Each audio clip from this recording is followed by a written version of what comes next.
제 목숨을 구한 건 제 나라가 아니었습니다. 저는 전쟁터 한복판 이스라엘에 갇혀 있었어요. 폭격이 쏟아지는데 일본 정부는 연락조차 없었죠. 그때 하늘에서 태극기가 보였습니다. 한국 공군 수송기였어요. 하지만 저는 일본인이었습니다. 한국 관계자가 물었죠. 탑승하시겠습니까? 국적을 떠나 생명이 먼저입니다. 같은 시각 일본 정부는 자국민 구조에 3만 엔을 청구하고 있었습니다. 이 사건 이후 세계가 한국을 다르게 보기 시작했죠. 대체 그날 무슨 일이 있었던 걸까요? 그리고 본격적으로 이야기 시작하기 전에요. 지금 어디서 보고 계신지 댓글로 남겨주세요. 구독과 좋아요, 알림 설정도 미리 눌러두시면 이야기가 더 재미있을 것이고 영상 제작에 큰 힘이 됩니다. 자, 그럼 이야기 시작합니다. 저는 그날의 공포를 평생 잊지 못할 겁니다. 2023년 10월 이스라엘과 하마스 간 전쟁이 터졌죠. 폭격 소리가 멈추지 않았습니다. 창밖으로 연기가 피어오르고 사이렌이 울려 퍼졌어요. 저희 같은 외국인들은 그저 숙소에 숨어 있을 수밖에 없었습니다. 한국 정부는 빠르게 움직였어요. 공군 수송기를 투입해 자국민을 대피시키기 시작했죠. 저는 일본인이었기에 처음엔 그 소식이 남의 일처럼 느껴졌습니다. 우리 정부는 어디 있나 싶었어요. 연락은 오지 않았고 대사관은 답답할 정도로 조용했습니다. 그러던 어느 날 한국 수송기가 공항에 도착했다는 소식을 들었어요. 태극기가 그려진 거대한 기체가 활주로에 내려앉는 모습을 봤습니다. 믿을 수 없었죠. 저는 그 순간 희망보다는 절망을 느꼈어요. 저 비행기는 한국인들만 태울 테니까요. 그런데 놀라운 일이 벌어졌습니다. 한국 대사관 관계자가 저희 일본인들에게 다가왔어요. 빈 좌석이 있으니 탑승할 의향이 있느냐고 물었습니다. 저는 귀를 의심했어요. 정말이냐고 되묻자 그분은 고개를 끄덕였죠. 국적을 떠나 생명이 먼저라고 했습니다. 그 말을 듣는 순간 눈물이 났어요. 제 나라도 아닌 한국이 저를 구하려 한다는 사실이 믿기지 않았습니다. 저는 서둘러 짐을 챙겼어요. 다른 일본인들도 마찬가지였죠. 우리는 한국 수송기에 올랐습니다. 기내는 조용했어요. 한국인 승객들은 저희를 신기하게 쳐다봤지만 누구도 불평하지 않았습니다. 오히려 자리를 양보해주는 분도 계셨죠. 저는 창밖을 보며 생각했습니다.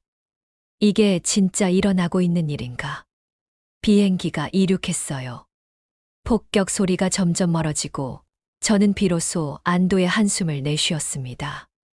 옆자리 한국인 승객이 물을 건네며 괜찮냐고 물었어요. 저는 고맙다고 답했죠. 그분은 미소를 지으며 말했습니다. 우리 모두 사람이잖아요. 저는 그 말이 가슴 깊이 새겨졌습니다. 국적도 언어도 달랐지만 우리는 모두 살고 싶어 하는 사람들이었어요. 한국은 그걸 이해했습니다. 그리고 행동으로 보여줬죠. 착륙 후 저는 한국 땅을 밟았어요. 살아남았다는 실감이 들었습니다. 공항 밖으로 나오니 취재진이 몰려들었죠. 저는 카메라 앞에서 말했습니다. 한국이 저를 구했다고. 한국 정부와 국민에게 감사하다고요. 그날 이후 저는 한국을 다르게 보게 됐습니다. 이건 단순한 구조 작전이 아니었어요. 인간에 대한 존중이었죠. 저는 그 사실을 평생 잊지 않을 겁니다. 저는 나중에 알게 됐습니다. 그날 한국 정부가 얼마나 고민했는지 말이죠. 군 수송기를 운용하는 건 단순한 일이 아니었어요. 외교 절차도 복잡하고 보안 문제도 민감했습니다. 현장 대사관에서 급하게 본국에 연락을 넣었다고 해요. 일본인들이 공항에 모여 있는데 자국 정부 지원이 늦어지고 있다고요. 우리 수송기에 빈 좌석이 있으니 어떻게 할까요? 그 질문이 외교부와 국방부로 전달됐습니다. 회의는 긴박하게 진행됐죠. 어떤 관계자는 우려를 표했다고 합니다. 외교적 파장이 있을 수 있다고요. 일본 정부가 어떻게 받아들일지 모른다는 거였어요. 또 다른 이는 보안 문제를 언급했습니다. 군용기에 타국민을 태우는 선례를 만드는 게 맞냐고 물었죠. 하지만 최종 결정은 명확했습니다. 국적을 떠나 생명이 먼저다. 빈자리에 일본인이라도 태우자. 그게 한국 정부의 답이었어요. 저는 이 이야기를 듣고 가슴이 뭉클했습니다. 결정이 내려지자 현장은 빠르게 움직였어요. 대사관 직원들이 공항으로 달려갔죠. 일본인들을 찾아 탑승 의사를 물었습니다. 저 같은 사람들은 그저 감사할 따름이었어요. 우리는 서둘러 수속을 밟았습니다. 탑승 과정은 신속했어요. 한국 군인들이 저희를 안내했죠. 그들의 표정은 진지했지만 눈빛은 따뜻했습니다. 한 군인이 제 짐을 들어주며 말했어요. 안전하게 모시겠습니다. 저는 고개를 숙여 인사했죠. 비행기 안에서 저는 주변을 둘러봤습니다. 한국인들은 저희를 자연스럽게 받아들였어요. 누군가는 담요를 건네주고 누군가는 미소를 보냈습니다. 저는 이런 광경이 낯설었어요. 전쟁터에서 빠져나온 상황인데 이렇게 평화로울 수 있다니 말이죠. 착륙 후 한국 정부의 결정은 외신을 통해 알려지기 시작했습니다. 소셜미디어에서도 화제가 됐죠. 저는 스마트폰으로 기사를 읽으며 놀랐어요. 한국은 동맹국도 아닌 일본인을 구했다. 이게 진짜 인도주의다. 그런 댓글들이 쏟아졌습니다. 일본인으로서 저는 복잡한 감정을 느꼈어요. 감사함과 동시에 부끄러움도 들었죠. 왜 우리 정부는 그러지 못했을까? 그 질문이 머릿속을 떠나지 않았습니다. 한국 정부 관계자는 나중에 인터뷰에서 이렇게 말했다고 해요. 우리는 고민했지만 결국 사람을 선택했다고요. 외교도 중요하지만 눈앞의 생명이 더 중요했다고 말이죠. 저는 그 말을 듣고 울컥했습니다. 저는 한국에 또 신세를 졌어요. 그리고 이번에는 정말 큰 빚을 진 것 같았습니다. 단순히 목숨을 구해준 게 아니라 인간으로서의 존엄을 지켜준 거였으니까요. 한국은 그날 올바른 선택을 했습니다. 그리고 저는 그 선택 덕분에 살아남았어요. 이 은혜를 어떻게 갚아야 할까요? 저는 아직도 그 답을 찾고 있습니다. 저는 한국에서 안전하게 지내는 동안 일본 본국의 상황을 알게 됐습니다. 충격적이었어요. 우리 정부도 전세기를 투입했다는 소식이 들렸죠. 늦었지만 다행이라고 생각했습니다. 그런데 문제가 있었어요. 일본 정부는 전세기 이용료로 1인당 3만 엔을 청구했습니다. 약 30만 원이 넘는 돈이었죠. 저는 기사를 보고 눈을 의심했어요. 전쟁터에서 탈출하는데 돈을 받는다고요? 소셜미디어는 순식간에 들끓었습니다. 일본인들의 분노가 쏟아졌어요. 왜 재난 상황에서도 돈을 받느냐? 국민의 생명을 지키는 게 정부의 의무 아니냐? 그런 댓글들이 수없이 올라왔죠. 어떤 이는 이렇게 썼습니다. 우린 세금을 내는데 위기 상황에서조차 추가 비용을 내야 하나요? 정부는 대체 뭐 하는 겁니까? 저는 그 글을 읽으며 고개를 끄덕였어요. 정말 그렇습니다. 더 충격적인 건 비교였습니다. 한국은 무상으로 자국민을 구출했을 뿐 아니라 일본인까지 태웠다는 사실이 알려졌어요. 그것도 공짜로 말이죠. 이 소식이 일본에 전해지자 여론은 더욱 악화됐습니다. 저는 친구에게서 연락을 받았어요. 한국 수송기 탄 거 진짜냐고 물었죠. 저는 그렇다고 답했습니다. 친구는 한숨을 쉬며 말했어요. 부럽다. 우리는 돈 내고 목숨 건졌는데 너는 공짜로 구조됐구나. 그 말이 가슴에 박혔습니다. 저는 운이 좋았어요. 한국 수송기를 탔으니까요. 만약 일본 전세기를 기다렸다면 저도 3만 엔을 내야 했을 겁니다. 일본 정부는 해명에 나섰죠. 전세기 운영에 비용이 든다. 적정한 금액을 받는 것이다. 그렇게 설명했어요. 하지만 국민들은 납득하지 못했습니다. 다른 나라들은 어떻게 하는데요? 한국은 왜 무료로 하는데요? 그런 질문들이 쏟아졌죠. 한 일본 시민은 인터뷰에서 이렇게 말했습니다. 저는 정부를 믿었는데 배신당한 기분입니다. 위기 상황에서조차 돈을 요구하다니 이게 선진국이 맞나요? 저는 그 영상을 보며 가슴이 아팠어요. 소셜미디어에는 자조적인 글들이 올라왔습니다. 또 한국의 신세 졌네. 우리 정부는 대체 뭐 하는 거야? 부끄럽다. 이런 반응들이었죠. 저도 같은 마음이었습니다. 어떤 이는 이렇게 썼어요. 한국은 우리를 공짜로 구해줬는데 우리 정부는 우리한테 돈을 받네요. 이게 정상입니까? 저는 댓글에 공감 버튼을 눌렀습니다. 그 심정이 너무나 이해됐거든요. 일본 정부의 대응은 논란을 키웠습니다. 국민들은 분노했고 정부는 방어적으로 나왔죠. 이 갈등은 쉽게 가라앉지 않았어요. 오히려 시간이 갈수록 더 커졌습니다.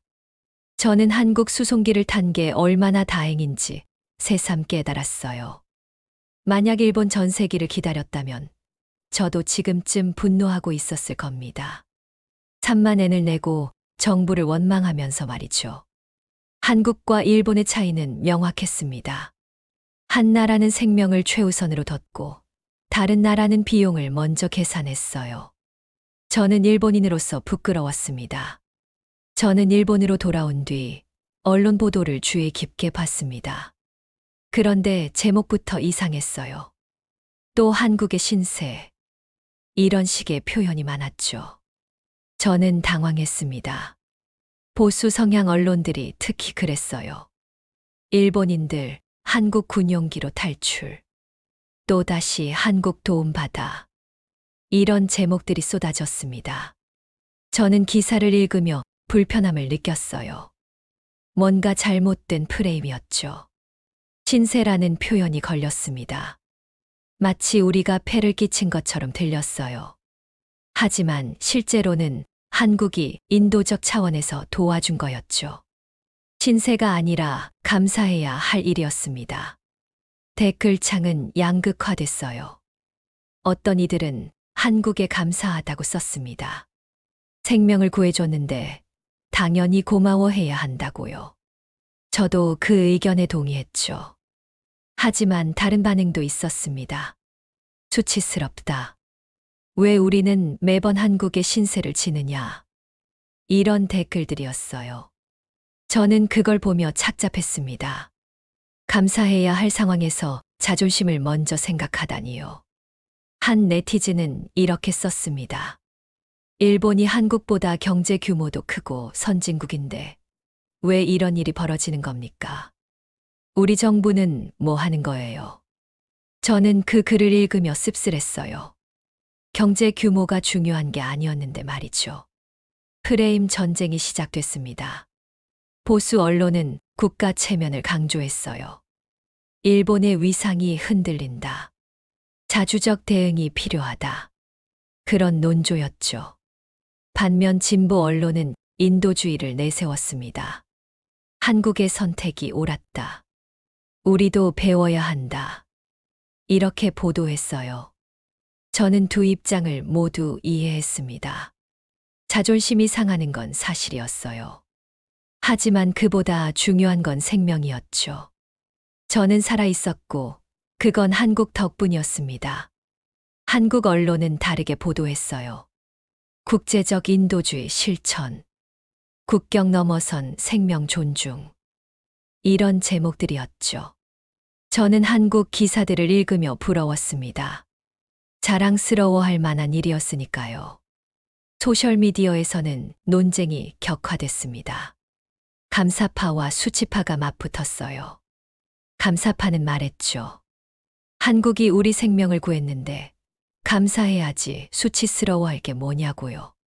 수치파는 반박했습니다. 감사는 당연하지만 우리 정부의 무능함이 드러난 거 아니냐. 왜 우리는 스스로 국민을 지키지 못했느냐. 이게 문제라고요. 저는 두 의견 모두 일리가 있다고 봤어요. 한국에 감사해야 하는 건 맞습니다. 동시에 일본 정부를 비판할 필요도 있었죠. 이 두 가지는 모순되지 않았습니다. 어떤 칼럼니스트는 이렇게 썼어요. 이게 일본의 자화상인가? 우리는 언제까지 타국의 선의에 기댈 것인가? 정부는 반성해야 한다. 저는 그 칼럼을 끝까지 읽었습니다. 공감되는 내용이었어요. 반대편 칼럼니스트는 다른 주장을 펼쳤죠. 한국의 제스처를 정치적으로 해석하지 말라. 순수한 인도주의로 받아들여라. 과도한 자책은 불필요하다. 이런 논조였습니다. 저는 혼란스러웠어요. 어떤 관점이 옳은 걸까요? 감사해야 하나, 수치스러워해야 하나? 아니면 둘 다인가? 답을 찾기 어려웠습니다. 한 가지 확실한 건 있었어요. 이 사건은 단순한 구조 작전이 아니었습니다. 한국과 일본의 국격, 정부의 역할, 국민의 자존심. 이 모든 게 얽힌 복잡한 이슈였죠. 저는 결론을 내렸습니다. 한국에 감사하되 일본 정부는 비판하겠다고요. 생명을 구해준 한국의 선의는 존중받아야 합니다. 동시에 국민을 제대로 보호하지 못한 일본 정부는 책임을 져야 해요. 언론의 프레임 전쟁은 계속됐습니다. 하지만 저는 더 이상 혼란스럽지 않았어요.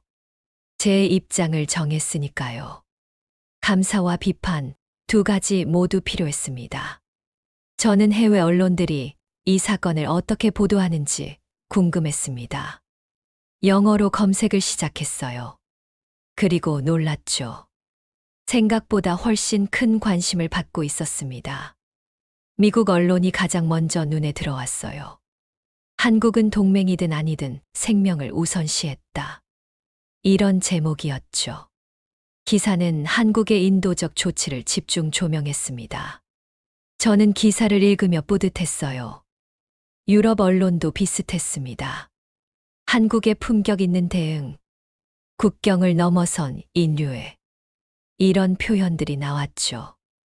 어떤 기사는 한국을 진정한 선진국이라고 평가했습니다.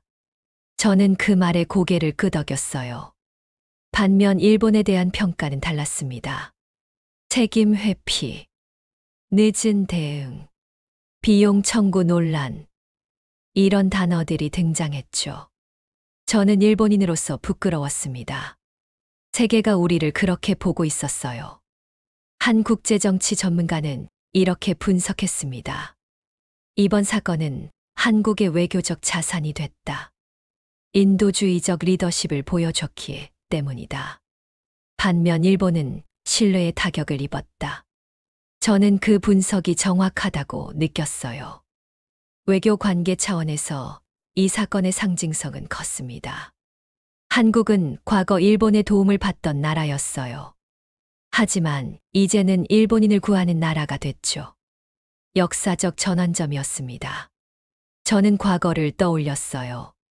1990년대까지만 해도 한국은 일본보다 가난했습니다. 경제 위기도 겪었죠. 하지만 지금은 달랐어요. 한국은 여유를 가진 나라가 됐습니다. 소셜미디어에서는 양국 네티즌들의 반응이 교차했습니다. 한국인들은 자랑스러워했어요. 우린 이렇게 행동하는 나라다. 국격은 경제 규모가 아니라 행동에서 나온다. 이런 댓글들이었죠. 일본인들의 반응은 복잡했습니다. 어떤 이는 한국에 감사를 표했어요. 또 어떤 이는 자국 정부를 비판했죠. 그리고 일부는 침묵했습니다. 저는 그 침묵이 가장 무겁게 느껴졌어요. 국제사회에서 한국의 이미지는 급상승했습니다. 책임감 있는 국가, 인도주의를 실천하는 나라, 신뢰할 수 있는 파트너. 이런 평가들이 쏟아졌어요. 저는 한국이 부러웠습니다. 일본은 반대였죠. 외교 리더십에 의문이 제기됐습니다. 왜 자국민 보호에 소극적이었나? 왜 비용을 청구했나? 이런 질문들이 국제사회에서 나왔어요. 한 외교관은 비공개 인터뷰에서 이렇게 말했다고 합니다. 이번 사건으로 한국의 소프트 파워가 강화됐다. 일본은 하드 파워는 강하지만 소프트 파워에서 뒤처지고 있다. 저는 그 말이 정확하다고 봤어요. 저는 한국 뉴스도 찾아봤습니다. 한국인들은 조용히 자부심을 느끼고 있었어요. 과도하게 자랑하지 않았죠. 그저 당연한 일을 했다는 반응이었습니다. 저는 그 겸손함에 또 한 번 감동했어요. 어떤 한국인은 이렇게 댓글을 달았습니다. 과거 우리가 어려울 때 도움받았던 기억이 있다. 이제는 우리가 도울 차례다. 국격은 위기에서 드러난다.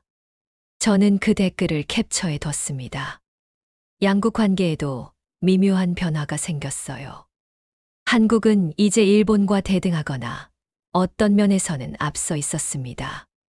경제 규모는 아직 일본이 컸지만 국제적 평판에서는 한국이 우위였죠. 저는 일본 정부가 이 상황을 어떻게 받아들일지 궁금했습니다. 인정할까요? 아니면 부정할까요? 어쨌든 현실은 변하지 않았어요. 한국은 올라섰고 일본은 주춤했습니다. 이번 사건은 단순한 구조 작전이 아니었습니다. 국가의 품격을 보여준 순간이었어요. 한국은 그 시험을 통과했죠. 일본은 과락이었습니다. 저는 생각했어요. 진짜 선진국이란 뭘까요? 경제력일까요? 군사력일까요? 아니었습니다. 위기 상황에서 어떻게 행동하느냐, 그게 진짜 국격이었어요.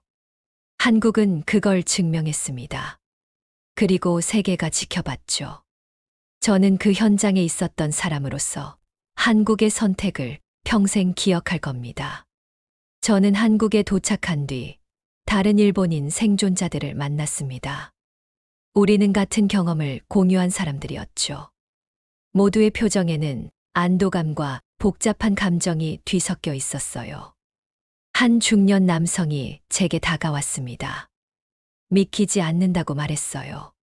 한국이 우리를 구해줄 줄은 몰랐다고요.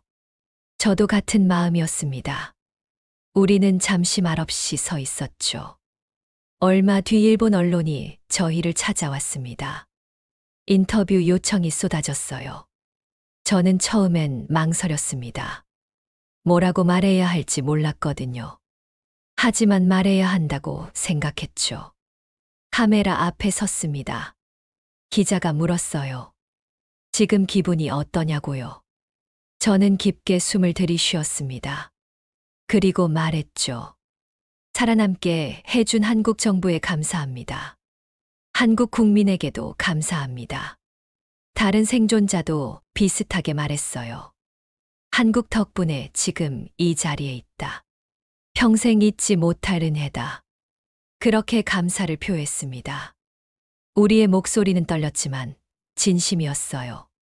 하지만 인터뷰가 끝난 뒤 다른 질문들이 나왔습니다. 왜 우리 정부는 그러지 못했냐? 왜 한국이 먼저 움직였냐? 우리는 대답할 수 없었어요. 우리도 같은 질문을 하고 있었으니까요. 한 여성 생존자는 울먹였습니다. 저는 일본인인데 일본 정부가 아니라 한국 정부가 구해줬어요. 이게 맞는 건가요? 저는 그녀의 손을 잡았습니다. 위로의 말을 건넸지만 저도 답을 몰랐어요. 소셜미디어에 저희의 인터뷰가 올라갔습니다. 댓글이 폭발적으로 달렸어요. 한국에 감사하다는 의견이 많았죠. 하지만 일본 정부를 비판하는 목소리도 컸습니다. 어떤 댓글은 이랬어요. 생존자들이 한국에 감사하는 모습을 보니 가슴이 아프다. 우리 정부는 뭐 했나? 저는 그 댓글을 보며 고개를 숙였습니다. 저희 때문에 논란이 커진 것 같았어요. 일본 시민사회에서도 목소리가 나왔습니다. 타국의 도움을 자주 받는 게 정상인가? 우리 정부는 자국민 보호 능력이 있나?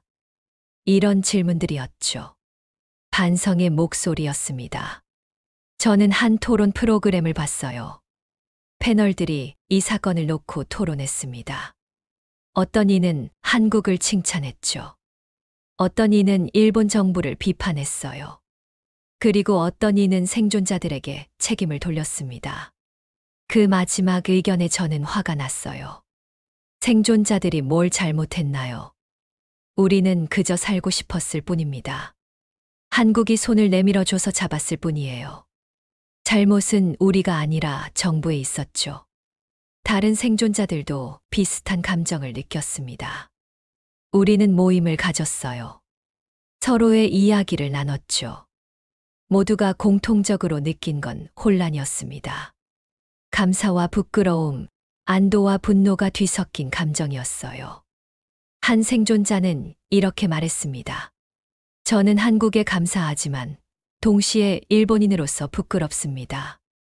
왜 우리는 스스로를 지키지 못했을까요? 저는 그 말에 동의했어요. 우리는 결론을 내렸습니다. 한국에 대한 감사는 분명히 표현하겠다. 하지만 일본 정부에 대한 비판도 멈추지 않겠다. 이 두 가지는 동시에 가능한 일이었어요. 언론에 다시 나갔습니다. 이번엔 더 명확하게 말했어요. 한국 정부와 국민에게 진심으로 감사드립니다. 하지만 일본 정부는 반성해야 합니다. 왜 자국민을 제대로 보호하지 못했는지 설명해야 해요. 저희의 목소리는 점점 커졌습니다. 단순히 감사만 하는 게 아니라 변화를 요구하기 시작했어요. 일본 정부는 이번 사건에서 교훈을 얻어야 한다고 주장했죠. 한국과 일본 두 나라 국민의 감정도 교차했습니다. 한국인들은 저희의 감사에 겸손하게 반응했어요.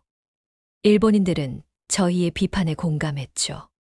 이 모든 게 복잡하게 얽혔습니다. 저는 생각했어요. 우리 생존자들은 이 사건의 산증인입니다. 우리가 경험한 걸 말해야 해요. 그래야 변화가 일어날 수 있으니까요. 한국에 대한 감사는 변하지 않을 겁니다. 저는 살아있고 그건 한국 덕분이에요. 하지만 일본에 대한 요구도 멈추지 않을 겁니다. 더 나은 나라가 되길 바라니까요. 저는 이 사건을 겪으며 국격이란 단어를 다시 생각하게 됐습니다.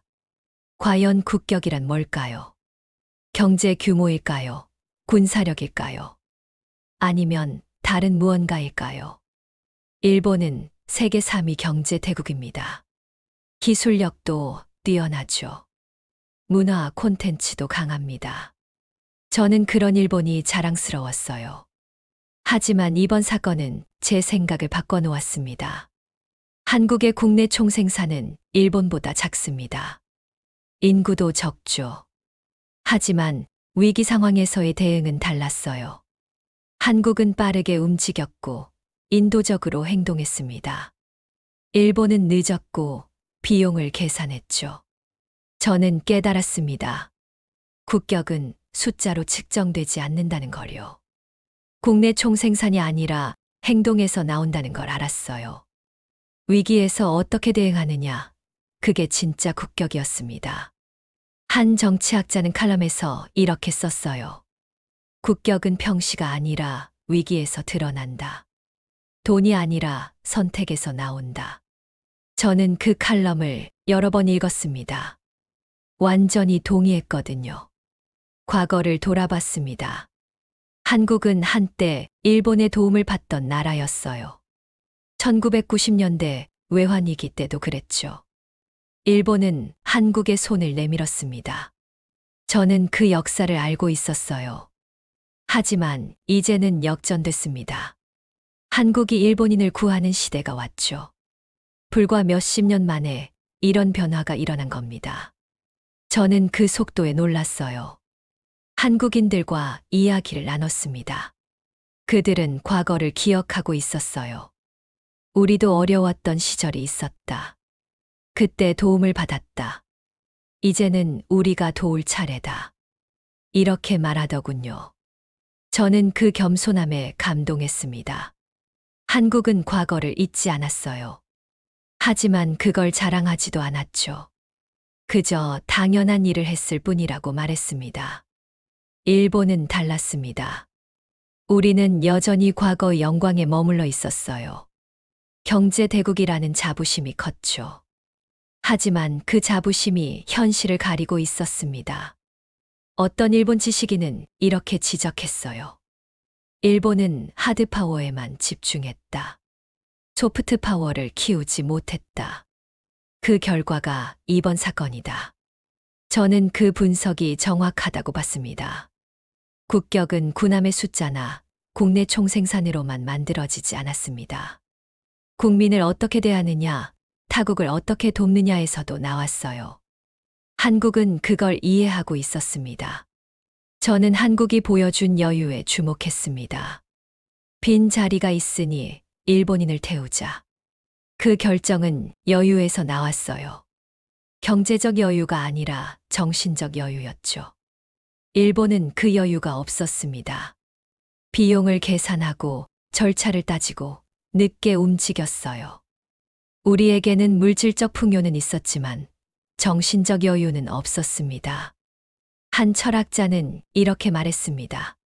진정한 부자는 나눌 줄 아는 사람이다. 진정한 강국은 도울 줄 아는 나라다. 저는 그 말을 곱씹었어요. 한국이 그런 나라였습니다. 소셜미디어에서 논쟁이 벌어졌습니다. 국격 논쟁이었어요. 어떤 이는 여전히 경제력을 강조했죠. 어떤 이는 인도주의를 말했습니다. 저는 후자의 손을 들어줬어요. 한국과 일본의 차이는 명확했습니다. 한 나라는 미래를 향해 나아가고 있었고, 다른 나라는 과거에 머물러 있었어요. 저는 일본인으로서 부끄러웠지만, 동시에 배움의 기회라고 생각했습니다. 우리는 한국에게서 배워야 합니다. 국격은 만드는 게 아니라 행동으로 보여주는 거예요. 말이 아니라 실천에서 나오는 겁니다. 한국은 그걸 증명했죠. 저는 일본이 변하길 바랍니다. 경제 규모만 자랑하는 나라가 아니라 인류애를 실천하는 나라가 되길 원해요. 그게 진짜 선진국이니까요. 이번 사건은 교훈을 남겼습니다. 국격은 국내 총생산이 아니라 행동이다. 숫자가 아니라 선택이다. 평시가 아니라 위기에서 드러난다. 저는 이 교훈을 평생 기억할 겁니다. 한국은 이미 알고 있었어요. 그리고 실천했죠.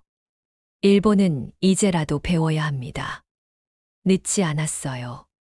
변화는 가능합니다. 우리가 원하기만 하면요. 저는 이제 이 이야기를 마무리하려 합니다. 하지만 끝이 아니에요. 오히려 시작이죠. 이번 사건이 우리에게 남긴 메시지는 앞으로도 계속될 겁니다. 이 사건은 단순한 구조 작전 이상이었습니다. 국가의 역할이 무엇인지 보여줬어요. 시민을 어떻게 보호해야 하는지, 타국을 어떻게 대해야 하는지 알려줬죠. 다층적인 교훈이 담겨 있었습니다. 한국은 국경을 넘어선 도덕적 리더십을 발휘했습니다. 동맹도 아닌 일본인을 구했어요. 아무런 대가를 바라지 않았죠. 그저 생명이 소중하다는 이유만으로 손을 내밀었습니다. 저는 그 선택이 얼마나 큰 의미를 가지는지 깨달았어요. 한국은 말이 아니라 행동으로 보여줬습니다. 인도주의가 무엇인지, 국격이 무엇인지 증명했죠. 세계가 그걸 봤습니다. 일본에게는 자성의 계기가 됐습니다. 우리는 스스로를 돌아봐야 했어요. 경제대국이라는 자부심 뒤에 무엇이 있나? 국민을 제대로 보호하고 있나? 이런 질문들이 쏟아졌죠. 저는 이 질문들이 필요하다고 봅니다. 아프지만 정직한 질문들이에요. 일본이 더 나은 나라가 되려면 이런 질문에 답해야 합니다. 변화는 불편함에서 시작되니까요. 한국이 먼저 손 내밀 수 있는 나라라는 이미지는 이제 고착됐습니다. 세계는 한국을 그렇게 기억할 거예요. 위기에서 인간을 먼저 생각하는 나라. 국경보다 생명을 우선하는 나라로요. 저는 한국인들에게 말하고 싶습니다. 여러분이 보여준 인류에 감사드립니다. 저를 포함한 일본인들은 평생 그 은혜를 잊지 않을 겁니다. 여러분은 진짜 선진국이 무엇인지 보여줬어요. 동시에 일본인들에게도 말하고 싶습니다. 우리는 배워야 합니다. 한국에게서, 이 사건에서, 우리의 부족함에서요. 자존심을 내려놓고 솔직하게 인정해야 해요. 그래야 앞으로 나아갈 수 있습니다. 세계의 반응은 놀라웠습니다. 한국은 다르다. 이런 평가가 많았어요. 경제력만이 아니라 도덕성까지 갖춘 나라.